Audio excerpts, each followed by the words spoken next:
Hello everyone, myself Kumar Ujjwal. I welcome you all on the platform of Takshashila school of civil services.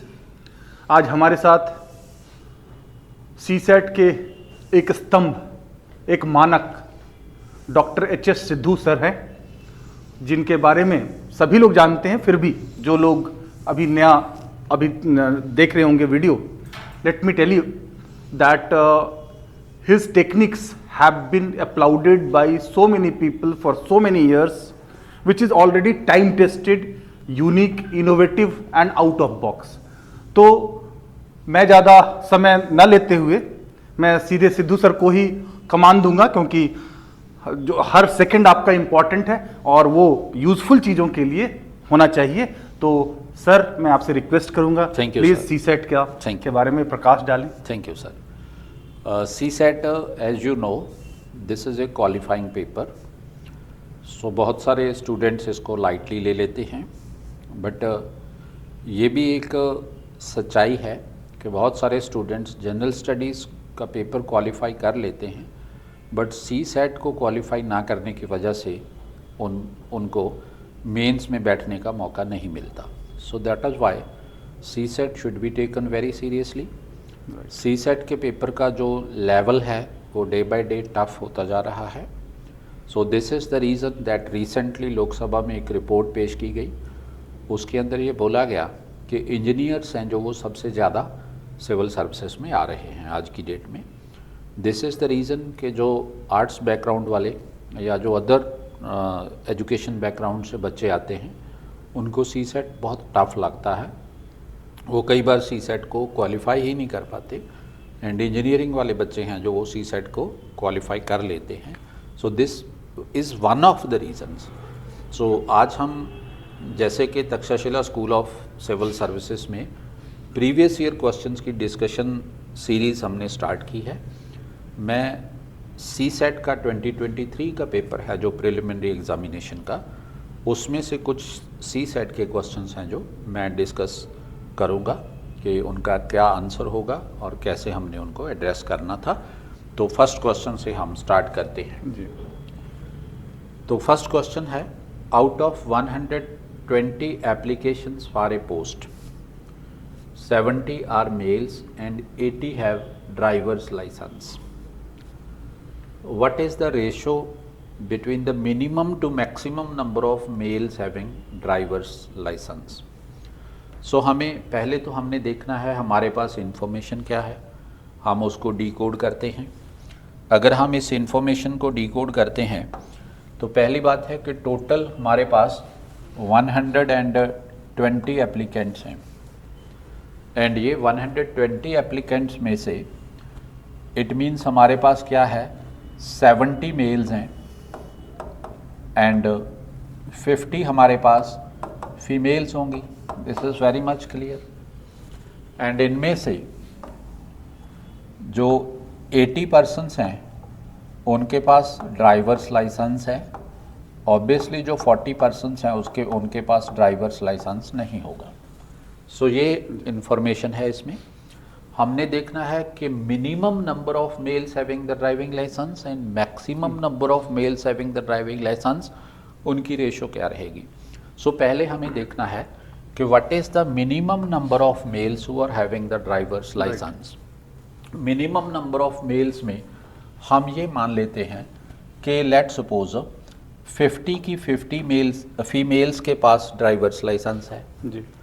तो total drivers licence वाले कितने हैं, 80 में से 50 females को मान लिया कि ड्राइवर्स लाइसेंस मिला हुआ है, तो मेल्स कितने रह गए, 30 मेल्स हैं। So minimum number of males having drivers licence that is 30। Then हम देखेंगे maximum number of males having drivers licence. Total 80 लोगों के पास ड्राइवर्स लाइसेंस है, मेल्स कितने हैं, 70। हम ये मान लेते हैं कि 70 मेल्स के पास ड्राइवर्स लाइसेंस है। So this is the minimum number and this is the maximum number. So इसकी रेशो कितनी होगी, 3:7। सो हमारा आंसर क्या रहेगा, this is the correct answer, C is the correct answer. So ये हमारा क्वेश्चन था, इजी क्वेश्चन था। बेसिकली स्टेटमेंट को ध्यान से समझना है। बहुत सारे स्टूडेंट्स ये कहते हैं कि हमें मैथमेटिक्स में हमें प्रॉब्लम है। एक्चुअली मेरा ये मानना है कि मैथमेटिक्स में तो खाली 4 ऑपरेशंस होते हैं, जी जी, right, addition, subtraction, multiplication and division. So mathematics कोई प्रॉब्लम नहीं होती। प्रॉब्लम कहाँ होती है? बच्चों की रीजनिंग पावर में प्रॉब्लम होती है।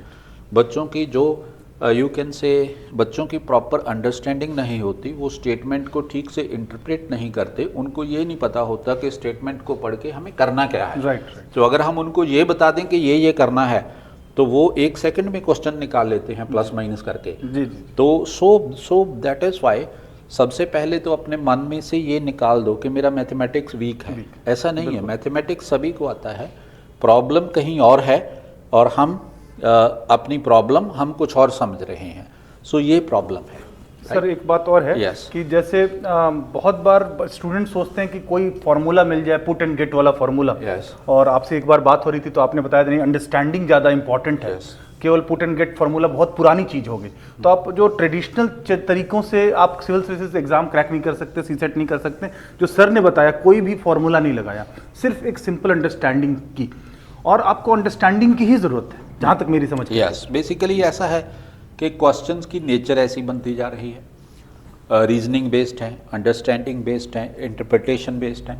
राइट। एंड दूसरी सबसे बड़ी जो बात है कि फार्मूले तो मतलब हंड्रेड्स ऑफ फार्मूलाज हो जाते हैं। राइट एग्जामिनेशन में आपके ऊपर एक प्रेशर होता है, फार्मूलाज मिक्स हो जाते हैं। राइट, तो समटाइम्स स्टूडेंट वहाँ अपना गलत फार्मूला लगा लेता है, तो गलत फार्मूला लगेगा तो आंसर गलत आ निकलेगा। जाएगा। सो देयरफॉर मेरा ये मानना है कि फार्मूला से बचो, कॉन्सेप्ट की क्लैरिटी होनी चाहिए। Right. जो बेसिक फार्मूलाज है वो तो है, जैसे हम a+b², राइट, वो तो रहेगा ही, तो वो बेसिक तो है, बट बहुत ज़्यादा फार्मूला, बहुत ज़्यादा शॉर्टकट्स से बचो। मैं आपको कभी और किसी लेक्चर के अंदर बताऊंगा कि बहुत सारे यू कैन से अपना बुक्स में लिखा हुआ है कि एवरेज स्पीड निकालनी है।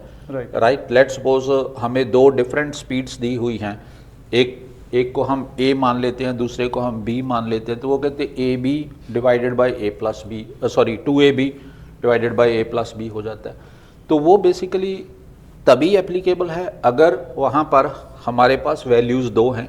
अगर वैल्यूज़ 2 से ज़्यादा हो जाएंगी तो वो फार्मूला एप्लीकेबल नहीं होगा, उसके लिए आपको कोई और फार्मूला याद करना पड़ेगा। एंड मैं उसको क्या बोलता हूँ कि ये बेसिकली हार्मोनिक मीन है। राइट, तो इसलिए जब आपको ये पता चल गया कि वो हार्मोनिक मीन है, तो आप फिर मतलब फार्मूला को आप वहाँ पर अपने आप डेवलप कर लोगे। So this is the approach which is required. Right, so ये हमारा फर्स्ट क्वेश्चन हो गया। सेकंड क्वेश्चन पे आते हैं। सेकंड क्वेश्चन में देखो क्या है, a tank full petrol in you can से Arun's motorcycle lasts for 10 days. If he starts using 25% more every day, how many days will tank full petrol last? So कितने दिन के लिए ये चलेगा, राइट?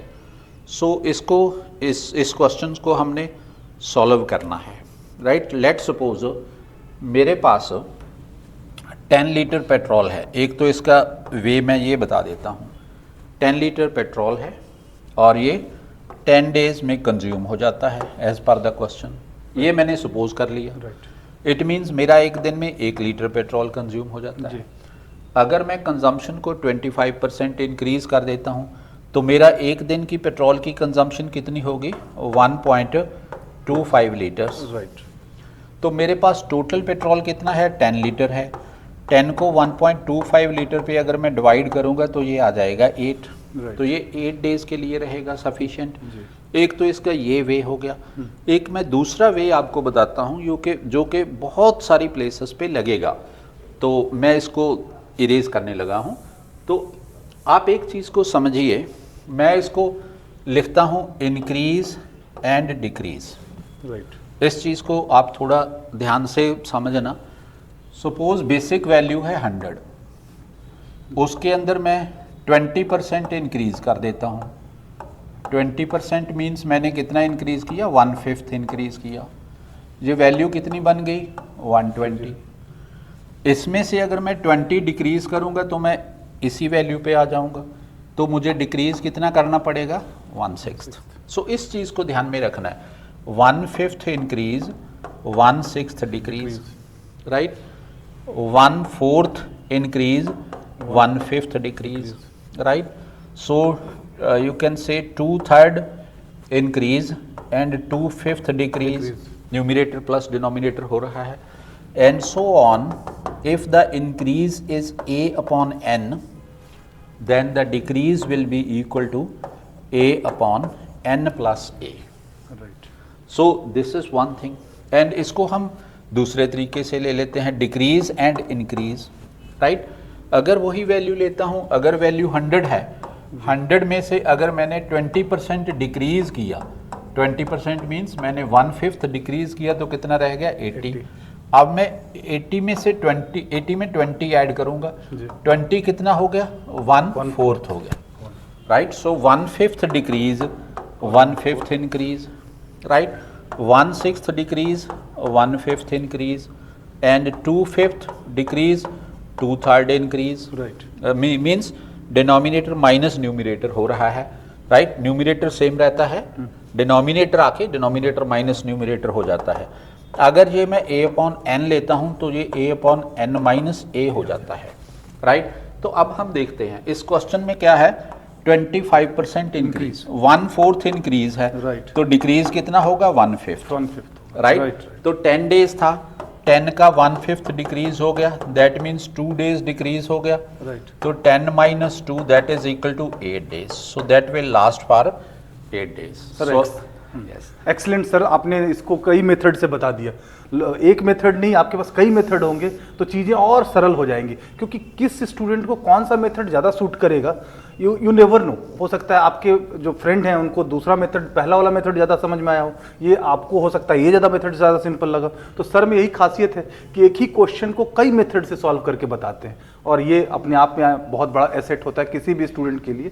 प्लीज़ सर, अब हम next कौन सा क्वेश्चन करेंगे? so next question है, जी, a person can walk a certain distance and drive back in 6 hours. Right.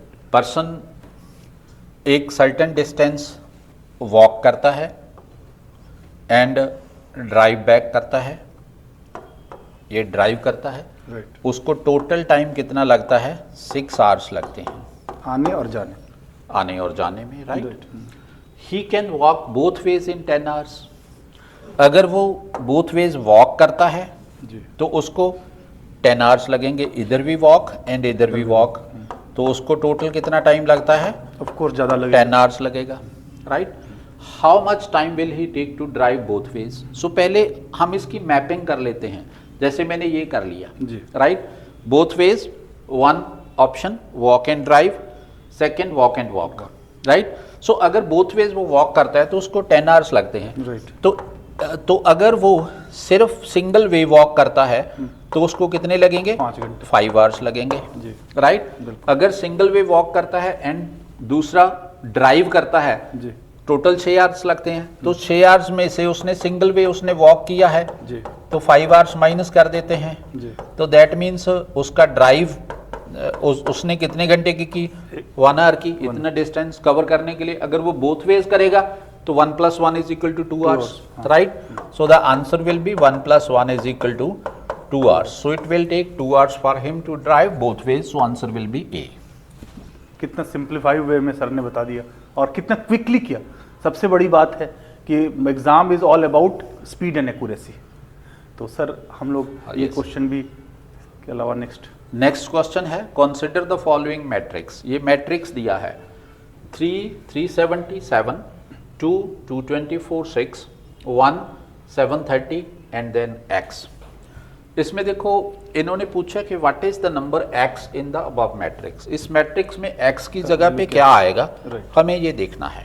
जी, तो हमें देखो एक चीज तो लगती है, अगर मैं 370 देखता हूं तो मुझे ये लगता है कि ये फ्रंट वाला 3 ऐसे लिख लिया, 70 का 7 + 0 7 लिख लिया। एक तो मुझे ये ध्यान में आ रहा है। दूसरा 2 का एज इट इज लिख लिया, 24 का 2 + 4 करके लिख दिया, राइट। अगर मैं यहाँ देखता हूँ 730, फिर यहाँ 7 लिखना चाहिए था, ऐसा नहीं लिखा, तो वो तो गलत हो गया, Right. जो मैं सोच रहा था, पैटर्न। है ना। तो अब मैं दूसरा पैटर्न देखो। देखता हूं पैटर्न। दूसरे पैटर्न में क्या है, 3 + 7 + 0 10, 10 3 + 7 10, राइट, 2 + 2 + 4 कितना 8, 2 + 6 8, 8 right, 7 + 3 + 0 10, 10 1 + 9 is equal to 10. Right, So that means x is equal to 9. Option में देखो 9 है, सॉरी यहाँ पर ऑप्शन वो पहले वाले क्वेश्चन की लिखी गई, सो इसका आंसर आएगा 9.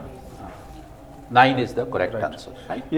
ये मैं आपको बता दूं कि ये जो ऑप्शन है उसमें 9 आवर्स का नहीं है, वो और आंसर दूसरी आ गई है। हाँ, वो उसका दूसरे आंसर 9 ही आएगा, वो गलती में यहाँ नहीं लिखा गया. तो नेक्स्ट क्वेश्चन है हमारा. जी। तो in a rare coin collection there is one gold coin for every 3 non gold coins. Right, तो हम यहाँ पर हम ये लिख लेते हैं कि मेरे पास गोल्ड कॉइन है एंड नॉन गोल्ड कॉइन्स हैं, कुछ नॉन गोल्ड कॉइन्स हैं. 1 gold coins for every 3 non gold coins, 1:3 में है, राइट, राइट. इसको मैं और क्योंकि फर्दर अब हम देखते हैं 10 more gold coins are added to the collection. जब हम कलेक्शन में 10 और कॉइन्स को ऐड कर लेते हैं, the ratio of gold coins to non gold coins would be 1:2. Based on the information the total number of coins in the collection now becomes. अब collection में टोटल नंबर ऑफ कॉइन्स कितने हो गए. Right, तो पहले तो मैं इसको इजी करता हूं. गोल्ड कॉइन्स को मैं x मान लेता हूं, इसको मैं 3x मान लेता हूं, क्योंकि रेशो 1:3 रहेगी. जी, अब क्या है, 10 गोल्ड कॉइन्स मेरे पास आ जाते हैं और राइट, x + 10 हो गए. राइट, एंड ये मेरे पास कितने रहे, सेम रहे 3x, क्योंकि इसमें तो कोई चेंज नहीं आई. According to the question only 10 gold coins ही आए हैं. Right, and now the ratio becomes 1/2 gold coins to non gold coins, right. इसको हम सॉल्व कर लेते हैं. This becomes 2x + 20 that is equal to 3x. That means x is equal to 20, right. तो gold coins मेरे पास 20 थे, non gold coins 60 थे, टोटल कॉइन्स कितने थे 80. अब 10 कॉइन्स और आ गए थे जो गोल्ड कॉइन्स थे. Total number of coins become 90. So the answer becomes 90 here. So ये हमारा नेक्स्ट क्वेश्चन था, right. So I think all the questions have been discussed. Right, sir ने आपको जो मेथड्स बताया उसमें एक बहुत इम्पॉर्टेंट और बहुत समय से चले आने वाली जो डिडक्टिव मेथड है कि माना कि x है. आपने ये सुना होगा, बचपन से सुनते आ रहे होंगे, माना कि x है, कि पहले मान लेते हैं, फिलॉसफी में भी पहले मान लेते हैं कि गॉड है और फिर हम गॉड की खोज करते हैं. उसी तरह से कई बार जो चीज़ अननोन होती है उसे मानना पड़ता है और उसके बाद गिवन इन्फॉर्मेशन को यूज़ करना पड़ता है. तो सर ने वो डिडक्टिव मेथड अपनाया और आपको कई मेथड से सॉल्व करके बताया. और ये आज जो सीसेट का सीरीज चलेगा, ताकि जो ये भ्रांति है, कई बार कहा गया कि 2023 का क्वेश्चन सीसेट का ऐसा है कि IITians भी मैथ सॉल्व नहीं कर पा रहे हैं. तो प्रॉब्लम, ऐसा परसेप्शन, इसलिए मेरी समझ जो कहती है सर, वो ये कहती है कि जब लोग पुट एंड गेट के चक्कर में पड़ते हैं या रेडीमेड कुछ चाहते हैं और यार अंडरस्टैंडिंग नहीं डेवलप करते और जल्दीबाजी में सोचते हैं कि बहुत सारे फार्मूला रट लेने से सारे सॉल्व हो जाएंगे, तो मुझे लगता है ये प्रॉब्लम वहाँ पे है. अगर सर को आप फॉलो करेंगे तो आपको फार्मूला याद करने की ज़रूरत ही नहीं है. मैं नहीं कह रहा हूँ कि बिल्कुल नहीं, लेकिन बहुत ही कम अंडरस्टैंडिंग डेवलप, क्योंकि सिविल सर्विसेज का एग्जाम है, कोई बैंक पीओ का या क्लर्क का एग्जाम नहीं है. मेरी समझ जो कहती है यहाँ पे अंडरस्टैंडिंग बेस्ड ही क्वेश्चन होंगे. तो सर को आपने सुना और बहुत इनलाइटन हुए और this will continue further. I thank you a lot sir. Thank you sir for your time. Thank you.